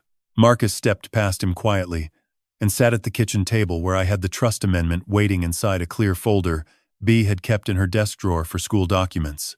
Marcus read it twice. The second time, he read it aloud, slowly, as if the words needed to be heard to be fully believed. Irrevocable Trust Amendment. Beneficiary, Iris Simmons, minor. Original trustee, Walter Simmons and Beatrice Simmons. Amended trustee, Camille Beaumont. Simmons. Amendment authorized by Camille Beaumont. Simmons. Acting under power of attorney, dated 14 months prior. He set the paper down. "Did you ever grant Camille power of attorney over Iris's trust?" he asked. "No," I said. "B and I established that trust when Iris was born. We are the only trustees. We never authorized anyone else to amend it." "Then this signature is forged," Marcus said. He pointed to the bottom of the page where my name appeared in handwriting that looked close to mine but was not mine. The letters were too even, too careful. My real signature has a slight upward tilt on the S that B used to say, made it look like I was always trying to climb somewhere. "This is a felony," Marcus said. "Forgery of a fiduciary document involving a minor. In South Carolina, that carries up to 10 years. Ethan appeared in the kitchen doorway. His hair was pressed flat on one side, and his eyes were swollen from the night before. He looked at the document on the table, then at Marcus, then at me. "Is that what I think it is?" he asked. "Your wife forged your father's signature to take control of your daughter's trust fund," Marcus said. He did not soften it. I was grateful for that. Ethan lowered himself into a chair, as if his legs had decided independently that they could no longer support him. He stared at the document with the expression of a man watching his house burn from across the street. Close enough to feel the heat, but too far to stop it. "How much is in the trust?" Marcus asked me. "B and I deposited $14,000 over 8 years. Birthday contributions, holiday gifts, a small percentage of my pension each month. It was for Iris's education. B wanted her to have choices we never had." Marcus made a note. "We need to verify the current balance. If Camille amended the trust to name herself as trustee, she may have already accessed the funds." He picked up his phone and called Agent Whitmore. The conversation lasted 11 minutes. I heard Marcus say the words "forged signature," "minor beneficiary," and "additional felony count" in a voice that was controlled but carried an edge I had not heard before. When he hung up, he placed the phone face down on the table. "Whitmore is adding this to the case file. She says the forgery changes the scope of the charges. We are no longer looking at financial fraud alone. We are looking at identity theft, forgery of a fiduciary instrument, and potential exploitation of a minor's assets. Federal jurisdiction is confirmed." The kitchen was quiet. The refrigerator hummed. Through the window, I could see the backyard where Iris liked to sit under the magnolia tree and read books she was probably too young for, but insisted on trying anyway. She was 8 years old. She did not know that her name was on a legal document in a federal case file. She did not know that the money her grandmother had saved for her future had been signed away by a woman who called herself family. At 10:15, Marcus's phone rang. He looked at the screen and held it up so I could see the name. Richard Prescott. "This is the Beaumont attorney," Marcus said. "Do you want me to take it?" "Take it," I said. Marcus answered on speaker. Prescott's voice was smooth and unhurried. The voice of a man who bills by the hour and has never been in a rush in his life. "Mr. Webb, I am calling on behalf of my client, Grayson Beaumont. I understand there has been some misunderstanding regarding financial arrangements between the Beaumont and Simmons families. My client would like to resolve this matter privately and amicably." "There is no misunderstanding," Marcus said. "There is a documented pattern of fraud, and your client knows it. My client disagrees with that characterization. However, in the interest of preserving family relationships, he is prepared to offer a personal settlement, $250,000. Payable to Walter Simmons within 30 days, in exchange for a mutual non-disclosure agreement and withdrawal of any cooperation with federal investigators. $250,000. It was more than I had lost. It was enough to pay off the mortgage, restore the trust, and still have money left over. It was a number designed to make a 67-year-old retired principal on a fixed income say yes without thinking. "The offer has increased," Marcus said calmly. "Last week it was $250,000 split among 3 families. Now it is $250,000 for Mr. Simmons alone. Your client must be feeling generous. Or nervous." Prescott paused. "The offer is sincere and time-sensitive. It expires at 5 this afternoon. Marcus looked at me. Ethan looked at me. The document with my forged signature sat on the table between us, like a wound that had not yet been cleaned. I thought about Raymond Caldwell, who sold his boat. I thought about Emmanuel Okafor, who pressed other people's clothes so his son could wear his own. I thought about Bea, who spent her dying months counting dollars in a red notebook because she knew that someday the math would matter more than the grief. And I thought about Iris, sitting under the magnolia tree, turning pages she was not quite ready for but refusing to stop. "Tell your client," I said, "that my granddaughter's name is on a forged document. Tell him that the last time someone tried to put a price on my family, my wife stayed up until 2 in the morning with a calculator and a red pen. Tell him that I was a public school principal for 42 years, and I have never once accepted an answer I knew was wrong." Marcus repeated my words into the phone, almost verbatim. There was a long silence on Prescott's end. "I will relay your response," Prescott said, and hung up. Marcus closed his phone. Ethan exhaled. The kitchen clock ticked. "They will come harder now," Marcus said. "When money does not work, people like Grayson Beaumont try something else." "What do they try?" Ethan asked. Marcus looked at me, and I saw in his eyes the same steady focus I remembered from when he was 17 and standing in front of my civics class, fighting through his stutter to finish a sentence about justice. "Fear," Marcus said. "They try fear." The fear came 3 nights later. I woke at 2:17 in the morning to a sound I could not immediately name. It was not loud. It was not the crack of glass or the slam of a door. It was something quieter and worse. The slow scrape of a drawer being opened by someone who did not want to be heard. I lay still. The bedroom was dark except for the blue glow of the alarm clock on the nightstand.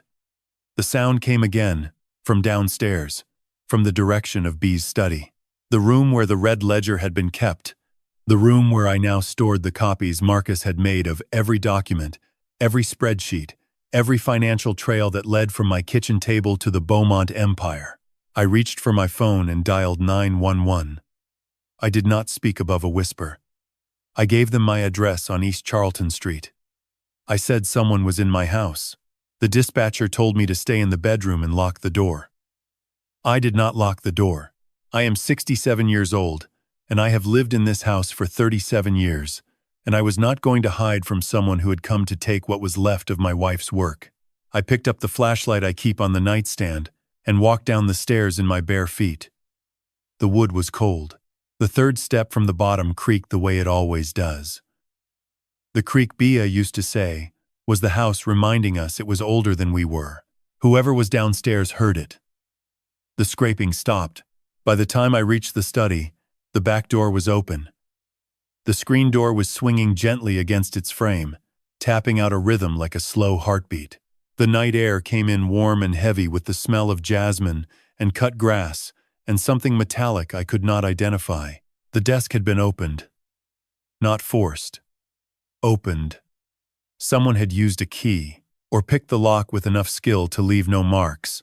The top drawer, where I kept Bea's original ledger, was pulled out 6 inches. But the ledger was not there. Marcus had taken the original 3 days earlier and placed it in a secure evidence locker at his office. What remained in the drawer were photocopies, my handwritten notes, and a folder of bank statements I had been organizing for Whitmore. The folder was gone. I stood in the doorway of my wife's study and looked at the empty space in the drawer where the folder had been. The curtains moved in the breeze from the open door. On the floor, near the back entrance, I noticed a single shoe print in the thin layer of dust that collects on the hardwood when you live alone and do not sweep as often as you should. The print was clean and narrow, the shape of a dress shoe, not a boot, not a sneaker. The shoe of someone who had dressed carefully for a crime. The police arrived in 7 minutes. 2 officers walked through the house, checked the yard, took photographs of the shoe print, dusted the drawer for fingerprints, and wrote a report that would later become part of the federal case file. They asked if anything of value was missing. I told them a folder of bank statements had been taken. One officer raised an eyebrow. Bank statements are not what burglars typically come for. I called Marcus at 3 in the morning. He answered on the second ring. Already alert. They came for the documents, I said. Are you hurt? No. Is the ledger safe? You have the original. They only got photocopies and my notes. Then they got nothing. They cannot get through discovery anyway. But that is not why they came. He paused. They came to send a message. Mr. Simmons. They wanted you to know they can reach you. Whitmore arrived by 8 the next morning with a forensic technician who spent 2 hours examining the back door, the drawer, the shoe print, and the surrounding area. She sat with me on the porch afterward, holding a cup of coffee I had made and she had not yet tasted. The lock on your back door was picked, she said. Professionally. No tool marks, no scratches. Whoever did this has done it before or hired someone who has. Grayson, I said, we cannot confirm that yet. But the timing is not coincidental. 3 days after you rejected Prescott's settlement offer, someone enters your home and takes documents related to the case. She set the coffee down. I want to place a security detail on your house. 2 agents. Rotating shifts. Until the trial. Is that necessary? I asked, though I already knew the answer. Mr. Simmons, they forged your signature on your granddaughter's trust. They funneled nearly $90,000 of your retirement through shell companies. And now they have entered your home in the middle of the night. These are not people who stop when they are told no. These are people who escalate. That afternoon, Marcus filed an emergency motion with the Charleston County Court requesting a protective order and expedited evidence preservation. He also submitted Ethan's testimony regarding the filing cabinet in his home, the one Camille kept locked. The court granted a warrant within 48 hours. Federal agents entered the Beaumont Simmons residence in Charleston on a Tuesday morning while Camille was at a salon appointment and Ethan was at the restaurant. They opened the filing cabinet with a locksmith standing by. Inside, they found what Whitmore later described as the most organized record of financial manipulation she had encountered in 14 years of federal service. 17 folders, each labeled by family name. Simmons, Caldwell, Okafor, and 4 others that had not yet been identified. Each folder contained bank routing numbers, forged authorization letters, LLC formation documents, and handwritten notes in Camille's penmanship, detailing the timeline of each extraction. 7 families. Not 3. 7. The investigation had just tripled in scope. Marcus called me that evening. His voice was steady, but underneath I could hear something that sounded like controlled fury. Walter. They found a second forged document in the Simmons folder. It is a power of attorney, dated 19 months ago, granting Camille full financial authority over your pension disbursement account. Your signature is on it. I never signed that, I said. I know. But someone at the pension office accepted it.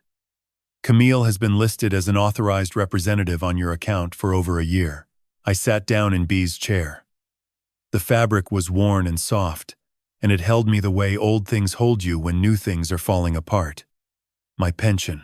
The money I earned standing in front of classrooms for 4 decades, teaching other people's children how to think and how to question and how to stand up when the easy thing would be to sit down. Someone had forged my name and attached it to that too. How deep does this go? I asked. We are about to find out, Marcus said. The grand jury convenes in 2 weeks. Ethan moved out of the Charleston house on a Sunday morning. He took Iris, 2 suitcases, and the stuffed elephant his daughter had slept with since she was 3. He did not take anything else.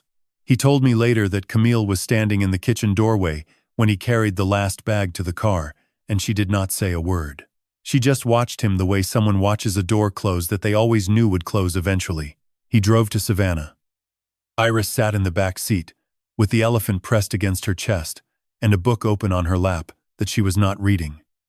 She was 8 years old, and she understood more than anyone wanted her to. Children always do. They read the silences between words better than any adult, because they have not yet learned to pretend the silences do not exist. Ethan set up in the guest bedroom upstairs. Iris took the small room at the end of the hall, the one that used to be Bee's sewing room. I cleared the fabric boxes and the old Singer machine and put fresh sheets on the daybed. When Iris walked in, she looked around and said, "It smells like Grandma Bee in here." It did. Lavender and old thread, and something warm that I had never been able to name. For 3 days, the house felt like a place where people were learning to breathe in a new rhythm. Ethan cooked breakfast every morning because he said it was the only thing that still made sense. Iris read on the porch in the afternoons. I sat in Bee's chair and organized the notes Marcus needed for the grand jury. On the 4th day, Ethan came downstairs with a look on his face that I recognized. It was the same look he had at 14 when he decided to quit the soccer team and told me he was done pretending to care about something that did not matter. Except now he was 39, and the thing he was done pretending about was his marriage. "I called a divorce attorney this morning," he said. "A woman named Grace Yoon in Charleston. Marcus recommended her." "Are you sure?" I asked. Not because I doubted him, but because I wanted him to hear himself say it. "Camille forged your signature. She stole from you. She moved money out of our restaurant into her father's company. She touched Iris's trust." He paused. "I am done, Dad. I should have been done a long time ago, but I was afraid that if I looked too closely at what was happening, I would have to admit that the life I thought I was building never existed." I did not say anything. I just nodded. Sometimes a father's job is not to offer wisdom, but to stand in the room while his son finds his own. Grace Yoon filed the divorce petition the following week. Marcus coordinated with her to ensure that the civil proceedings and the federal case did not conflict. Whitmore's team had been working around the clock since the filing cabinet discovery. 7 families, 17 folders. A pattern that stretched back 8 years and across 3 counties. But the Beaumonts were not finished. On the morning the divorce petition was served, Grayson Beaumont held a press conference on the steps of his real estate office in downtown Charleston. I watched it on my phone, sitting on the porch with a cup of coffee that went cold before he finished his second sentence. He stood behind a podium with the American flag on one side and the South Carolina palmetto on the other, dressed in a navy suit with a gold tie clip, looking exactly like the kind of man who donates to children's hospitals and expects a building named after him. "My family is the target of a coordinated harassment campaign," he said. "A disgruntled former in-law has made false allegations and recruited federal investigators to advance a personal vendetta. The Beaumont family has been a pillar of the Lowcountry community for 3 generations. We will not be intimidated by fabricated documents and opportunistic lawsuits." Marcus called me before the press conference was over. "Do not respond," he said. "Do not call any reporters. Do not post anything online. Let Grayson talk. The more he talks, the more he gives us." The counterattack had already begun. Not from Grayson, from the people he had underestimated. It started with Raymond Caldwell. The retired mailman from Beaufort called Marcus the day after the press conference and asked if he could make a statement. Marcus arranged for him to sit with a reporter from the Charleston Post and Courier. Raymond brought Nadine. He brought the boat registration he had signed over to pay for Todd's fake landscaping business.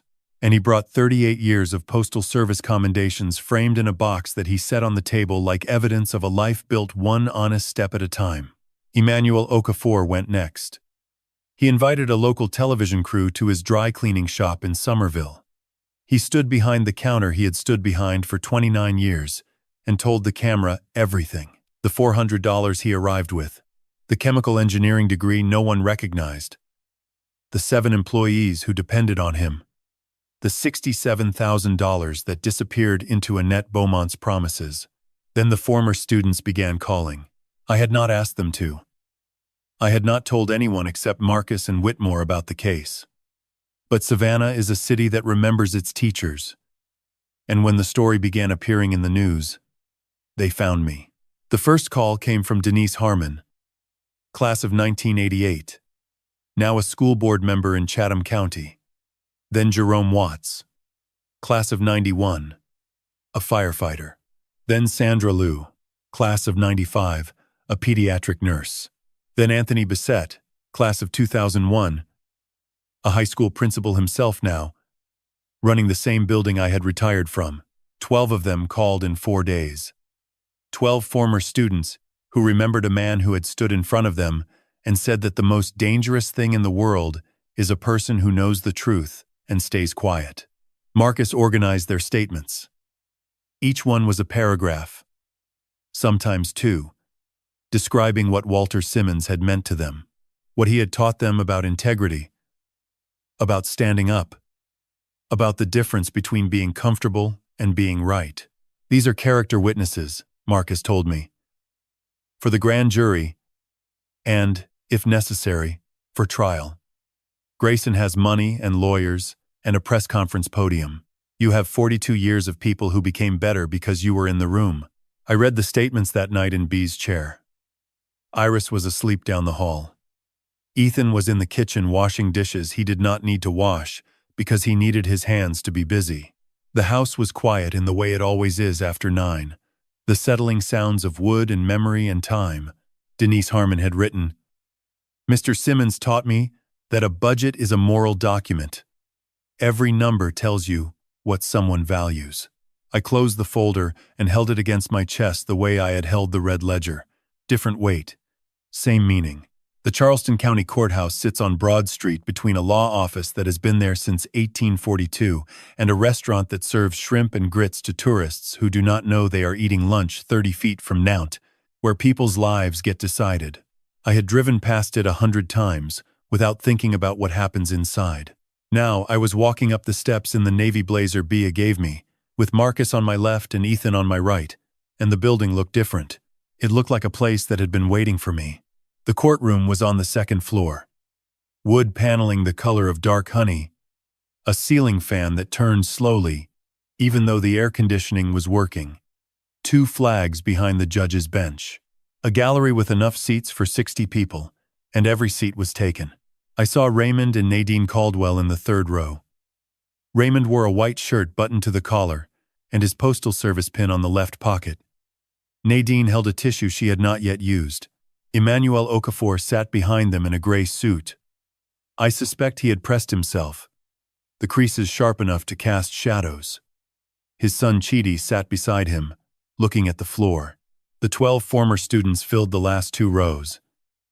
Denise Harmon, Jerome Watts, Sandra Liu, Anthony Bissett, 8 others, whose faces I recognized even when the years had changed them.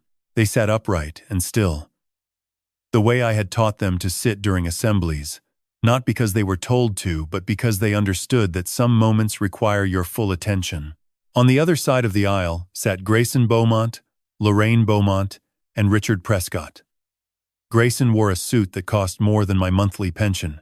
His posture was relaxed, his expression carefully arranged into something meant to communicate calm confidence. Lorraine sat beside him with her hands in her lap, and a fixed half-smile that never reached her eyes. Prescott shuffled papers with the efficiency of a man who has done this many times. Camille was not present. Marcus had told me she was under a separate hearing schedule due to the divorce proceedings.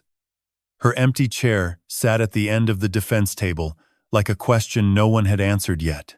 The presiding judge was Honorable Margaret Chen, a woman in her late 50s with reading glasses she wore on a chain and a reputation for running a courtroom the way a good teacher runs a classroom, with patience, precision, and no tolerance for wasted time. Agent Whitmore took the stand first. She spoke for 37 minutes. She described the investigation, the pattern, the 5 phases of the Beaumont operation. She presented the evidence recovered from the filing cabinet. 17 folders, 7 families, 8 years. She displayed the financial flowcharts on a screen that showed how money moved from family savings accounts, through joint accounts, through shell companies, and into Grayson Beaumont's real estate portfolio.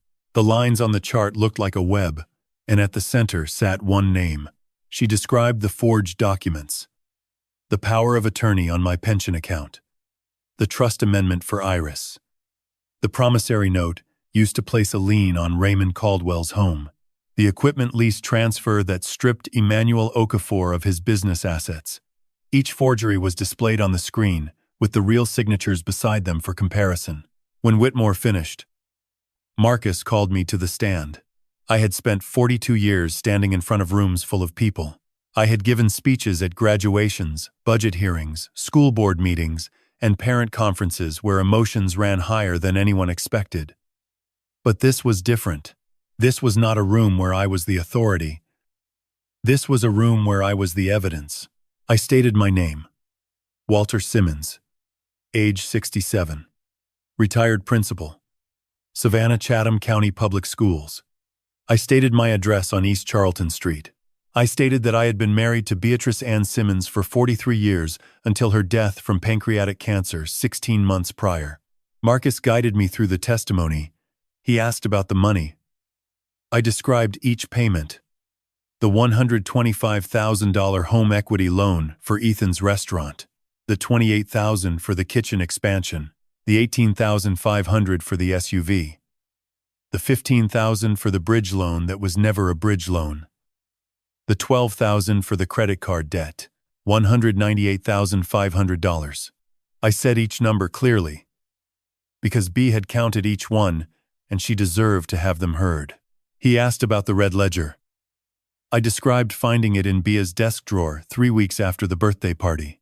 I described her handwriting, her color coding system, her phone calls to vendors, her cross-references. I described the summary page where she had written the totals and the note beneath them. Walter does not see it yet. He loves too much to count. But the ledger does not lie. A sound moved through the gallery when I read those words. Not a gasp, not a murmur, something softer. The sound of 60 people recognizing a truth they had felt in their own lives. Marcus asked about the break-in. I described waking at 2:17 in the morning, the scraping sound, the open drawer, the dress shoe print on the floor, the missing folder. He asked about Iris's trust. I described the $14,000 B and I had saved over 8 years. Birthday gifts, holiday contributions, small monthly deposits from my pension. I described the forged signature on the amendment that transferred trusteeship to Camille. Is this your signature? Marcus asked, holding up the document. No, I said. My signature has a slight upward tilt on the S. My wife used to say it looked like I was always trying to climb somewhere. That signature is flat. That signature was written by someone who studied my handwriting but did not know the story behind it. When Marcus finished his direct examination, Prescott stood for cross-examination. He was smooth and practiced. His questions designed to suggest that the financial transfers were voluntary gifts, that family money disputes are common, that my wife's ledger was the product of a grieving woman's paranoia. Mr. Simmons, he said, is it not true that you willingly wrote every check your son requested? I wrote them, I said, but the reasons I was given for writing them were lies. Is it not true that your wife was undergoing cancer treatment during the period she compiled this ledger, and that her judgment may have been affected by medication or emotional distress? The courtroom went still. I felt the 12 former students behind me lean forward in their seats. I felt Raymond Caldwell's eyes. I felt Emmanuel Okafor's steady posture. My wife, I said, balanced the school district's books for 31 years without a single error. She compiled that ledger while undergoing chemotherapy because she knew that after she was gone, I would need the truth more than I would need comfort. Her judgment was not impaired. Her judgment was the last gift she gave me. Prescott had no further questions. After Prescott sat down, Marcus stood and said 4 words that changed the temperature of the room. The prosecution calls rebuttal. Judge Chen nodded. Whitmore returned to the stand carrying a black folder I had not seen before. She placed it on the witness ledge and opened it with the careful precision of someone who knows the next 60 seconds will determine how this story ends. Your Honor, Whitmore said, During the execution of the search warrant on the Beaumont Simmons residence, our forensic technology team recovered data from a cellular device registered to Camille Beaumont Simmons. Among the recovered data was a series of text messages between Camille and her mother, Lorraine Beaumont, spanning a 14-month period. I would like to present selected messages to the court. Prescott rose immediately. Objection. This evidence was not included in the original discovery. It was recovered during a lawful search under the existing warrant, Whitmore replied. The device was located inside the filing cabinet. It was catalogued as evidence item 47 and disclosed to defense counsel 6 days ago. Judge Chen looked at Prescott over her reading glasses. Overruled. Proceed. Whitmore turned to the screen. The first message appeared, white text on a gray background, dated 19 months earlier. Lorraine to Camille. Has he signed the power of attorney yet? Camille, to Lorraine. Not yet. I told Ethan. It was for the restaurant insurance. He will sign whatever I put in front of him. He does not read anything. Lorraine to Camille. Good. Once we have the POA, we can access the pension directly. Your father says the pension alone is worth more than the restaurant. The gallery shifted. I heard Nadine Caldwell inhale sharply. Emmanuel Okafor placed both hands flat on his knees, the gesture of a man holding himself to his seat. Whitmore advanced to the next exchange. Dated 15 months earlier. Camille to Lorraine. The trust amendment is filed. I used the signature from the birthday card he sent Iris. It was close enough. Lorraine to Camille. Perfect. Make sure the original card is destroyed. Camille to Lorraine. Already done. They had used a birthday card. A card I had written to my 8-year-old granddaughter, probably with a drawing of a cat because Iris loved cats. Probably with a line about how proud Grandpa was of her reading. They had taken my handwriting from that card and used it to forge my signature on a legal document that stole her future. Marcus glanced at me. I kept my eyes on the screen. A principal learns early that the most important thing you can do in a crisis is remain still and let the evidence speak. Whitmore continued. The messages spanned 14 months. 137 exchanges in total. She displayed 12 of them. Each one was a window into the machinery of the scheme. The daily coordination between mother and daughter. The casual language they used to discuss stealing from families, the way other people discuss grocery lists. Lorraine to Camille, dated 12 months earlier. The Caldwell property lien is recorded. Your Uncle Todd handled it yesterday. Raymond does not suspect anything. He is too polite to ask questions. Kemi to Lorraine, same as Walter. These old men trust everything. These old men trust everything. I let that sentence sit inside me. It burned, but it also clarified. There is a difference between being foolish and being trusting. B had known that difference. She had trusted and she had verified. She had loved and she had counted. She had been both things at once, because wisdom is not the absence of trust. It is trust with open eyes. The next message was dated 8 months earlier. Lorraine to Camille. Grayson wants to accelerate the Okafor extraction. Emmanuel's son is getting suspicious about the equipment lease. Camille to Lorraine. Tell Dad to be patient. If we push too fast, the whole thing unravels. Lorraine to Camille. Your father does not do patient. You know that. Camille to Lorraine. Then remind him what happened with the family in Walterboro. We almost got caught because he rushed the deed transfer. Walterboro. A town I had never been to, connected to a family I had not yet met, caught in the same web. The 7 folders in the filing cabinet. The 4 families still unidentified. The scope of this operation was larger than any of us had imagined when B first picked up her red pen. Whitmore displayed the final message. It was dated 3 weeks before Ethan's birthday party. Lorraine to Camille. The party is the perfect cover. 60 guests. Public setting. Make the speech about Grayson. Make the old man feel small. When he retreats, he will not ask questions for months. That is how we bought time with the Caldwells. Camille to Lorraine. I know, Mom.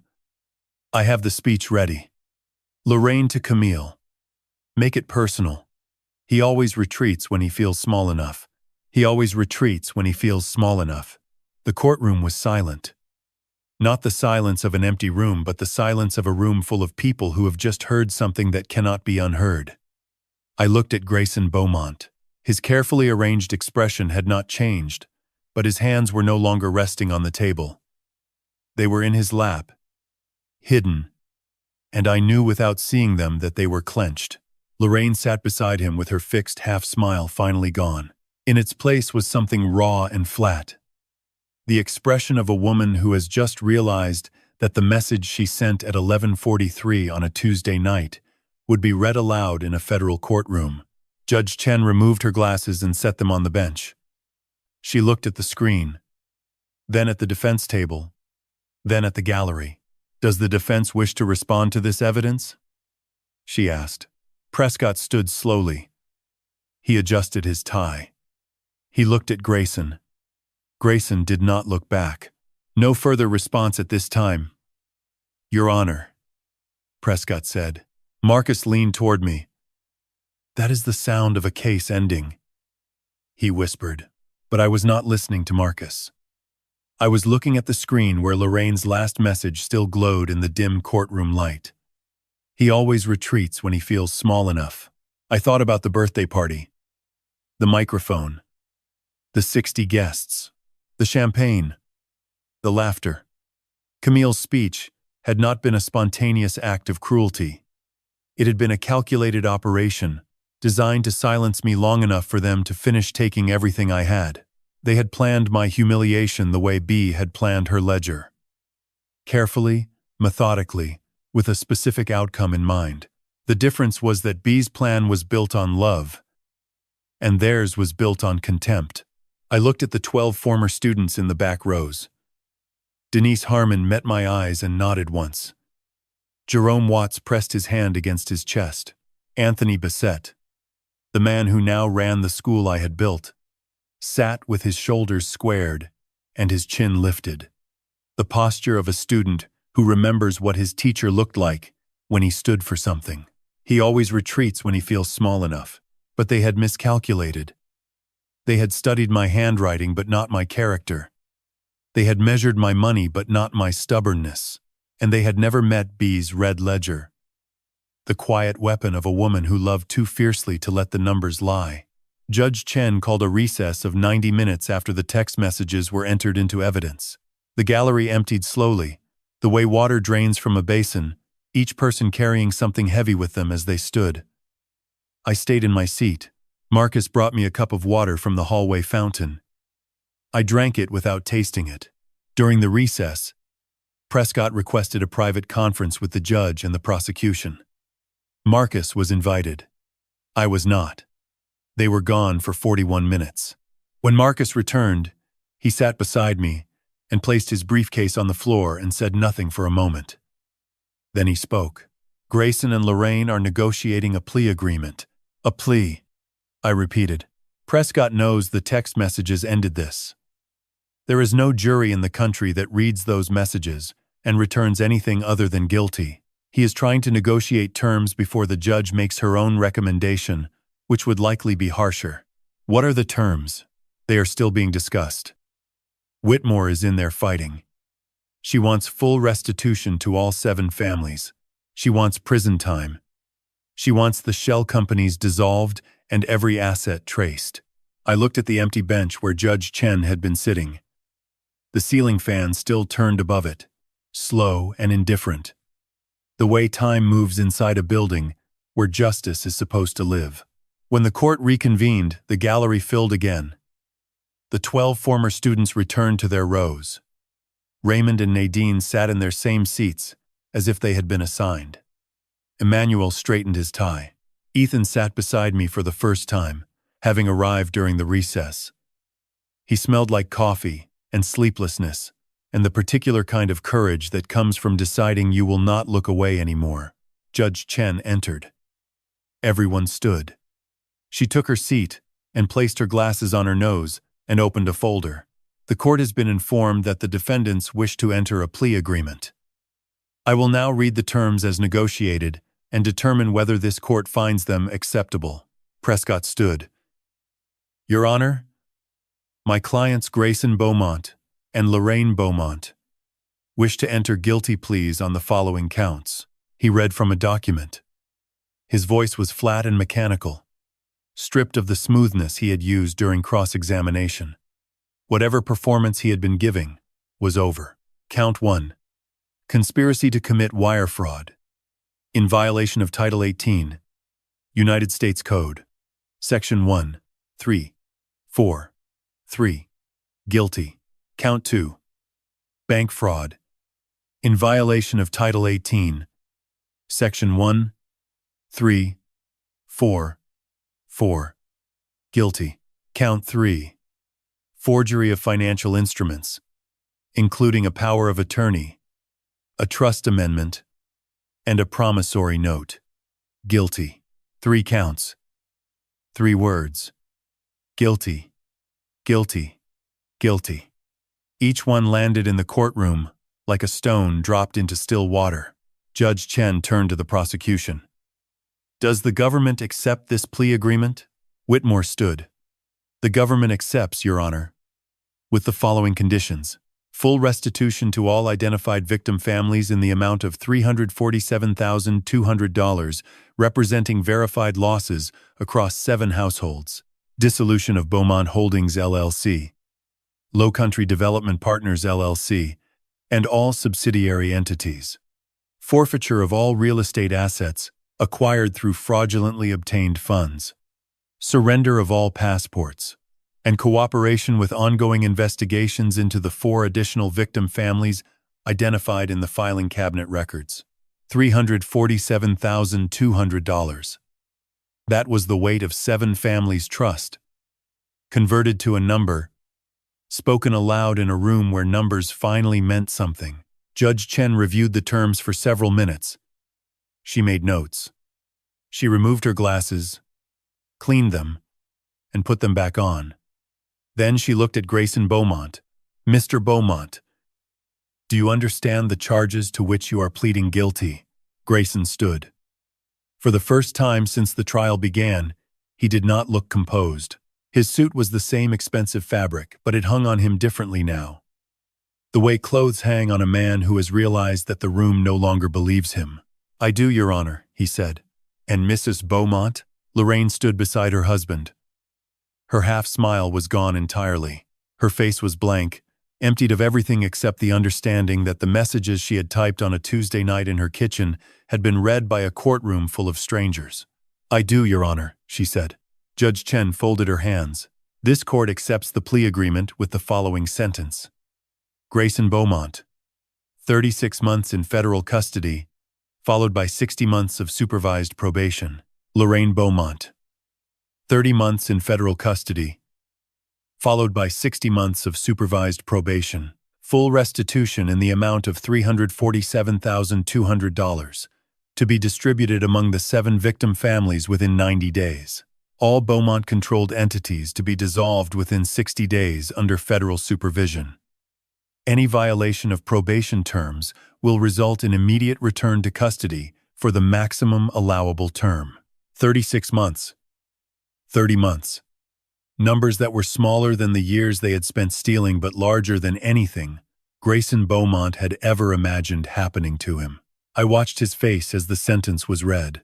Something moved behind his eyes. A flicker. The last ember of the man who had stood behind a podium with an American flag and called this a vendetta. That ember went out. Regarding Camille Beaumont Simmons, Judge Chen continued. The court notes that she is subject to separate proceedings in both the criminal and civil divisions. Her case will be adjudicated independently. However, based on the evidence presented today, this court recommends that the criminal division give particular attention to the forgery of the trust amendment involving the minor child Iris Simmons. Iris. Her name spoken in a courtroom by a judge who had never met her but understood what had been done to her. I closed my eyes for a moment. Behind them, I saw Iris sitting under the magnolia tree with her book, turning pages she was not quite ready for but refusing to stop. The gallery began to stir. Raymond Caldwell put his arm around Nadine. She finally used the tissue she had been holding. Emmanuel Okafor sat very still with his eyes closed, and I knew he was not sleeping. He was absorbing. He was letting the verdict settle into the place where the wound had been, not to heal it but to acknowledge that the bleeding had stopped. Ethan reached over and took my hand. He had not held my hand since he was a boy. His grip was tight and his palm was damp, and he did not say a word. He did not need to. Some things between a father and a son do not require language.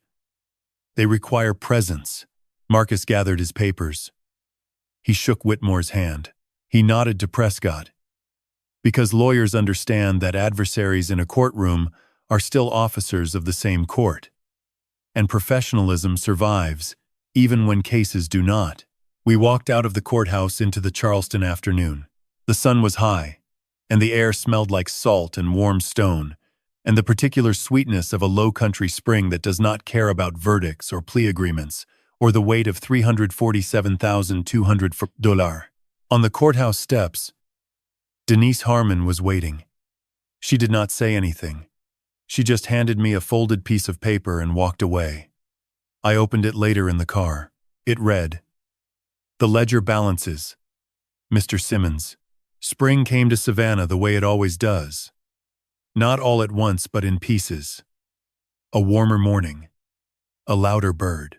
The hydrangeas along the fence pushing out their first green fists, deciding what color to become based on what the soil had been carrying all winter. 3 months had passed since the verdict. The restitution checks arrived in February, distributed through Marcus's office to all 7 families. My share was $112,300. It was not everything I had lost, but it was enough to pay down the mortgage and restore Iris's trust to its original balance. The house on East Charlton Street was mine again, or as mine as a house can be when the person who made it a home is no longer inside it. Ethan's divorce was finalized in March. Grace Yoon secured full custody of Iris.